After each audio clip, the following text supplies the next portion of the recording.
بسم اللہ الرحمن الرحیم۔ حضرت سعید بن جبیر کے حوالے سے یہ واقعہ نقل کیا جاتا ہے کہ بنی اسرائیل کا الجرار بن کشف نامی ایک عبادت گزار شخص تھا۔ وہ دن بھر روزہ رکھتا اور رات بھر عبادت کرتا تھا۔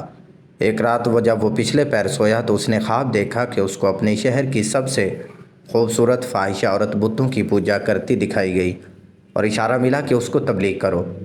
جب آنکھ کھلی تو الجرار بن کشف بہت حیران ہوا کہ میں اس فاحشہ کے اڈے پر کیسے جاؤں، سارے لوگ مجھے شک کی نگاہ سے دیکھیں گے۔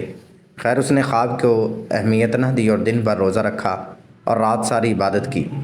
جب صبح اس کی آنکھ لگی تو پھر اسے وہی خواب آیا۔ لگاتار عابد کو یہی خواب 3 راتوں میں آیا تو چوتھی صبح وہ فاحشہ عورت کے گھر پہنچ گیا۔ فاحشہ نے جب دیکھا کہ شہر کے سب سے بڑے عالم میرے گھر میں آئے ہیں تو اس نے خوب خدمت کی۔ جب بزرگ عابد نے اپنے آنے کا مقصد بیان کیا کہ میں تمہیں ایک خدا کی عبادت کے لیے تبلیغ کرنے آیا ہوں، تو فاحشہ کہنے لگی کہ بے شک میں بتوں کی پوجا سے اکتا گئی ہوں، میں ایک خدا کی قائل ہوں، لیکن میں تب تک ایمان نہ لاؤں گی جب تک اللہ پاک کو خود دیکھ نہ لوں۔ وہ عابد بزرگ بڑے پریشان ہوئے، لیکن اس عورت نے کیسی عجیب شرط رکھ دی کہ وہ اس کو کیسے اللہ کا دیدار نصیب ہوگا۔ خیر اس عابد نے فاحشہ سے وعدہ کر لیا کہ وہ دوبارہ جسم کا کاروبار نہیں کرے گی۔ کچھ ہی دن گزرے کہ گھر میں فاقوں کا عالم شروع ہو گیا۔ آہستہ آہستہ اس فاحشہ عورت نے گھر کا سامان بیچنا شروع کر دیا۔ اس نے صرف ایک ہی 4 سال کی بیٹی تھی۔ ایک دن جب وہ بھوک کے مارے رونے لگی تو فاحشہ نے اپنے گھر سے تانبے کی ایک دیگ پکڑی اور بیچنے کے لیے بازار چلی گئی۔ وہ جانتی تھی کہ اس دیگچی کی قیمت 2 سکوں سے زیادہ نہیں ہے۔ بازار میں وہ جس بھی تانبے ساز کے پاس وہ دیگچی لے کر جاتی، ہر تانبا ساز اس کی دیگچی کی بجائے اس کے چست بدن کی قیمت لگاتا اور اس کو گناہ کی دعوت دیتا۔ جب وہ کسی کو دیگچی دکھاتی تو اکثر تانبا ساز تو اس کے ہاتھ ہی پکڑ لیتے۔ وہ بار بار لوگوں کو بتاتی کہ وہ توبہ کر چکی ہے، اب یہ کام نہیں کرے گی۔ خیر کوئی اس کو 80 سکے تو کوئی 100 سکوں کی آفر کرواتا۔ وہ جو جان چکی تھی کہ یہ لوگ ہوس کے پجاری ہیں، بس میرے جسم کی ہی قیمت لگا رہے ہیں، جبکہ اس دیگچی کی قیمت تو صرف 2 سکے ہیں۔ وہ مایوسی کے عالم میں یہ سوچتی ہوئی بازار سے نکلی کہ یہ کیسے ایمان والے لوگ ہیں جو مجبوریاں خریدنے بیٹھے ہیں، اس سے تو بہتر یہی ہے کہ میں بے ایمان ہی رہوں۔ اتنے میں اچانک ایک بارش جوان لڑکا اس فاحشہ کو آواز لگاتا ہے، بہن کیا اس دیگچی کو مجھے بیچو گی؟ یہ بازار کی بالکل آخری دکان تھی۔ فاحشہ عورت نے دیگچی اس کے میز پر رکھ دی اور بارش لڑکے نے دیگچی کو الٹ پلٹ کر دیکھا اور کہا کہ فاحشہ کے نظر پر نظر ڈالے 2 سکے میز پر رکھ دیے۔ اس عورت نے سکے اٹھائے اور گھر آ گئی۔ وہ اس لڑکے کے رویے سے بہت متاثر ہوئی کہ کوئی تو ملا کہ جس نے شکل و صورت کے نہیں دیگچی کے پیسے دیے ہیں۔ اگلے دن اسی فاحشہ نے پھٹا پرانا برقع پہنا اور نقاب کر کے ایک دیگچی پکڑی اور دوبارہ اسی تانبے کے والے کے پاس پہنچ گئی۔ اس نے اپنی حالت ایسی بنا دی کہ دیکھنے والے کو لگے کہ غریب بڑھیا ہے۔ وہ سب تاجروں کے پاس گئی۔ وہ جس تانبے ساز کو دیگچی دکھاتی تو اسے تول کر کہتا 2 سکے ملیں گے۔ وہ عورت کہتی 6 سکوں میں بیچوں گی، پر کوئی تانبا ساز اسے 2 سے زیادہ دینے کو تیار نہ تھا۔ وہ حیران ہوئی کہ یہی لوگ کل اسی دیگچی کو 80 سے 100 سکوں میں خرید رہے تھے۔ آج میں کہہ رہی ہوں کہ یہ میری بیٹی بیمار ہے تو کوئی بھی مجھے اس دیگچی کے بدلے 6 سکے دینے کو تیار نہیں۔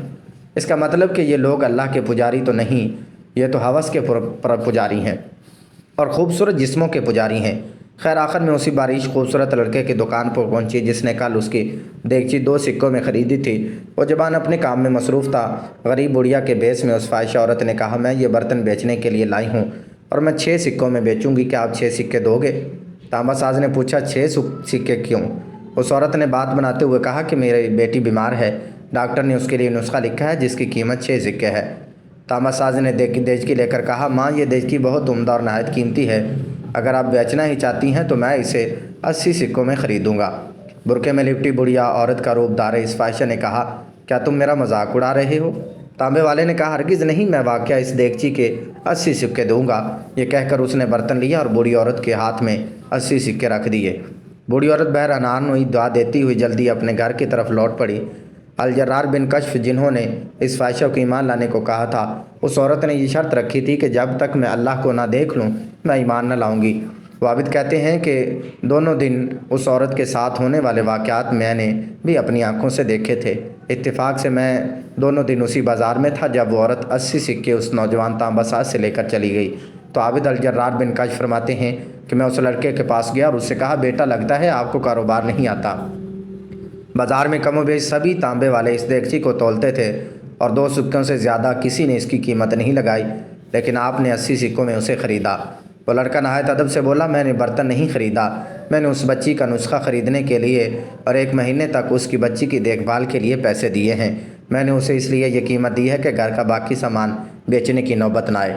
عابد کہتا ہے کہ میں سوچ میں پڑ گیا، اور فتح البخاری کی حدیث قدسی 6502 ہے کہ جس کو امام بخاری اور امام احمد بن حنبل نے روایت کیا ہے کہ اللہ تعالیٰ فرماتا ہے، جس نے میرے لیے ولی کو تکلیف دی میرا اس کے خلاف اعلان جنگ ہے، اور میرا بندہ کسی چیز کے ساتھ میرا تقرب حاصل نہیں کرتا تو وہ مجھے اس سے بھی زیادہ پسند ہے کہ میں اس پر فرض کیا کہ میرا بندہ جب نوافل کے ساتھ میرا قرب حاصل کرتا ہے تو میں اس کی سے محبت کرنے لگتا ہوں، اور جب میں اسے محبت کرنے لگوں تو اس کا کان بن جاتا ہوں جس سے وہ سنتا ہے، میں اس کی آنکھ بن جاتا ہوں جس سے وہ دیکھتا ہے، اور اس کے ہاتھ بن جاتا ہوں جس سے وہ پکڑتا ہے، اور اس کا قدم بن جاتا ہوں جس سے وہ چلتا ہے، اور جب وہ مجھ سے مانگتا ہے تو میں اسے دیتا ہوں، اور جب بخشش طلب کرتا ہے تو میں اسے بخش دیتا ہوں، اور جب میری پناہ میں آنا چاہتا ہے تو میں اسے پناہ دیتا ہوں۔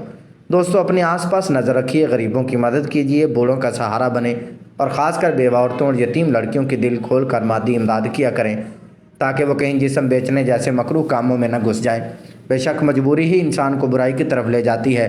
آئیے آج سے عہد کرتے ہیں کہ ہم صدقہ و خیرات کو اپنی زندگی کا ایک خاص مقصد بنا لیں گے۔ اے اللہ پاک اس ویڈیو کے تمام سننے والوں کے گناہوں کو معاف فرما دے اور بروز قیامت ہمارے حساب میں نرمی فرمانا۔ اے اللہ پاک ہماری زندگی کو ہر قسم کے حسد اور شر سے پاک فرما دے اور تمام ضرورت مندوں کی ضرورتیں پوری فرما دے۔ کمنٹ سیکشن میں آمین لکھنا نہ بھولیے گا۔ شکریہ۔